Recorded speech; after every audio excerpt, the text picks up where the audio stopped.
In this video I'm going to show you how to download the game The Darkest Files on your PC.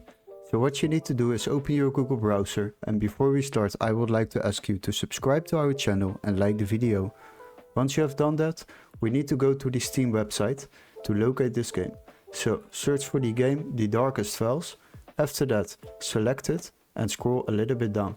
There you will find a free available demo on Steam to download.